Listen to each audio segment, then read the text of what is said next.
Baik, terima kasih sahabat Percikan Iman, masih bersama kami di Tafsir Al-Quran. Kita sedang membahas Tafsir Al-Quran dari ayat 4. Tadi ayat 4-nya sudah dibahas ya, berarti kita akan lanjutkan ke ayat 5. Iya. Baik ya, silakan Ustaz. Sahabat Percikan Iman, kita lanjutkan pembahasan tafsir ini. Mudah-mudahan pembahasan sedikit atau banyaknya kita bisa mengambil manfaat dari penafsiran tafsir Al-Quran ini. Yang selanjutnya ayat Al-Quran surat Al-Baqarah ayat 5. Baru Allah menyatakan bagi orang-orang yang bertakwa tadi, yang melengkapi ketakwaan dengan ayat-ayat yang sebelumnya, alladzina yu'minuna bil ghaibi wa yuqimunas shalah wa mimma razaqnahum yunfikun. Kemudian walladzina yu'minuna bima unzila ilaika wa ma unzila min qablik wa bil akhirati hum yuqinun. Dan ayat yang kelima, Allah menyatakan bagi orang-orang yang seperti itu, orang-orang yang memiliki sifat-sifat yang tadi, ulaika ala hudam mir rabbihim. Mereka itulah adalah orang-orang yang berada di atas petunjuk dari Tuhan mereka. Nah, ayat yang sebelumnya kita meminta kepada Allah dalam surat Al-Fatihah, ihdinas siratal mustaqim, atau juga dalam Al-Quran itu juga nyatakan dalam Al-Baqarah hudan lil muttaqin. Nah, Allah menyatakan mereka itu yang sudah ada di atas hidayah dari Tuhan mereka. Hidayah apa? Hidayatuddin. Dulu kita bahas tentang hidayah apa yang sangat, kalau yang tiga itu, hidayatul wijdan, hidayatul hawas, hidayatul akli, tidak perlu kita minta, tidak perlu kita cari, langsung Allah memberikan secara gratis. Tapi dalam hidayatuddin, hidayah agama, perlu ada usaha. Sebab di dalam ayat Al-Quran nanti, waman tabi'a hudaya, siapa orang yang mengikuti kepada hidayahku, tentu yang dimaksud hidayah di sini hidayatuddin. Nah, makanya ulaika ala hudam mir rabbihim, mereka itu berada di dalam atas petunjuk dari Tuhan mereka. Yang maksud dari ayat ini, al-mutassafuna bima taqaddama, yang sudah mendapatkan sifat-sifat yang telah lalu tadi, minal imani bil ghaibi, yang pertama iman kepada yang gaib, wa iqamis shalah, mendirikan salat, wal infak, dan juga infak, memberikan rezeki menginfakkan rezeki yang telah Allah rezekikan. Di antaranya minalladzi razaqahumullah, dari apa yang telah Allah rezekikan kepada mereka, wal imani bima anzalallahu ila rasul, dan juga beriman kepada apa yang Allah turunkan kepada rasulnya, wa min qablihi, dan juga kepada yang sebelumnya, minar rusuli, di antara para rasul, yaitu iqanu, mereka yakin, betul-betul merasa yakin, yaitu iman bidari, pada juga beriman kepada dar, artinya kehidupan atau kampung atau saat akhirati, yaitu tempat hari akhirat. Wahum mustarajimuna bil istidad, yang tentunya mereka akan, kalau sudah beriman seperti itu, maka mereka akan melanjutkan yakin kepada hari kiamat, yakin kepada hari kebangkitan, yakin ada surga dan neraka. Tentu mereka akan melanjutkan bil istidadi laha, pasti mereka akan mempersiapkan untuk menghadapi hari kiamat itu. Ujungnya yaitu minal a'malis sholihah, di antara dengan amal-amal soleh, wa tarkul muharramat, dan juga meninggalkan yang haram-haram. Nah, itu ya, sifat orang yang memiliki sifat seperti itu adalah sifat orang-orang yang bertakwa. Maka ulaika humul muflihun, dan mereka itulah ada di antaranya orang-orang yang akan mendapatkan kebahagiaan.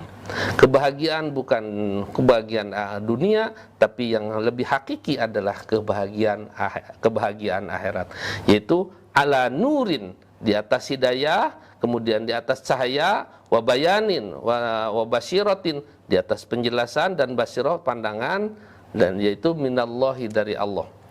Dan mereka sudah ada di dalam hidayah, sudah cahaya dari Allah, dan tentunya wa ulaika humul muflihun, dan mereka itulah diantara orang-orang yang berbahagia, akan mendapatkan kebahagiaan sebagaimana yang kita harapkan. Kita berdoa sehari-hari, fid dunya hasanah wa fil akhirati hasanah.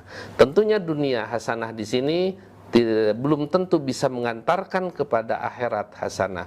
Bisa orang yang tidak mendapatkan kebahagiaan di dunia, umpamanya tidak seperti orang-orang yang berbahagianya, berlimpah hartanya, banyak ilmunya, tapi itu belum tentu akan bisa mengantarkan kepada kebahagiaan akhirat kalau mereka tidak bisa mengamal soleh dan dia tidak beramal soleh untuk menjadi kebahagiaan akhirat. Dan inilah yang dimaksud, maka ada bisawabil khulud. Yang dimaksud al-muflihun itu, bahagia itu bisawabil khulud. Mereka akan mendapatkan pahala yang kekal, pahala yang abadi, fil jannat, di dalam surga, wa najatan, dan dia akan selamat mimma a'adallahu, dari apa yang telah Allah siapkan, yaitu bagi orang-orang siksaan bagi orang-orang yang tidak seperti itu. Tentunya ayat yang seperti ayat ini adalah menjelaskan sifat-sifat orang yang bertakwa, yang atau jaminan bagi orang-orang yang bertakwa, walaupun mereka tidak mendapatkan kebahagiaan dunia secara sempurna, atau tidak ada yang sempurna barangkali secara memuaskan, tapi harapan akhirat semua bisa mengejarnya. Tidak dengan harta, juga bisa dengan harta. Tidak dengan ilmu, bisa juga dengan ilmu. Karena itu orang-orang yang mutakin, orang-orang yang memiliki sifat yang seperti itu dinyatakan wa ulaika humul muflihun, atau ulaika wa ulaika humul muflihun. Itulah orang-orang yang akan mendapatkan kebahagiaan dengan sawaban, dengan pahala yang abadi di sisi Allah tanpa ada akhirnya. Nah, kenapa dikatakan akhirat? Yaitu akhirat itu adalah setelah dunia. Dan kalau dunia yang sifatnya fana, sedangkan akhirat yang sifatnya abqa baqiun. Nah, karena itu mudah-mudahan kita harapan kita semuanya, termasuk sahabat percikan iman, ya, bagi orang-orang yang memiliki keimanan, untuk keimanan seperti ini yang akan bisa mengantarkan ketakwaan kepada Allah, yaitu akan mendapatkan janji Allah, orang-orang yang akan mendapatkan kebahagiaan. Amin. Kita dulu ya, baik. Ya, itu tadi ada apa ya, sebenarnya sebagai doa juga ya untuk kita ya, ketika kita bertakwa semoga kita bisa mendapatkan kebahagiaan dunia akhirat ya kalau secara idealnya. Tetapi kalau misalkan kita tidak misalkan gitu ya, kebahagiaan dunianya tuh belum terlalu memuaskan, insya Allah masih ada kebahagiaan akhirat yang lebih pasti gitu, yang lebih menjanjikan. Bahkan kalau orang-orang yang beriman, orang yang bertakwa seperti Nabi, para Nabi Rasulullah SAW, para sahabat, mereka tidak begitu berharap ke keduniaan, tidak pernah. Bahkan para sahabat itu memang bukan tidak boleh kaya. Banyak orang-orang yang sengsara seperti Bilal, memang dari Hamzah, tapi dijamin dia akan mendapatkan kunci surga, yaitu karena memang harapan mereka adalah kebahagiaan yang abadi, yaitu kebahagiaan yang hakiki di sisi Allah Subhanahu wa taala. Ya, amin ya rabbal alamin. Itu adalah doa yang yang ingin kita amini ya, semoga kita bisa mendapatkan kebahagiaan tersebut. Amin ya rabbal alamin. Baik, kita akan lanjutkan setelah jeda pariwara berikut ini. Tetaplah bersama kami di Tafsir Al-Qur'an. Iya. Bagaimana kalau orang yang sama timbangannya antara kebaikan dan kejelekan? Kata Rasulullah bahwa fi ashabil a'raf,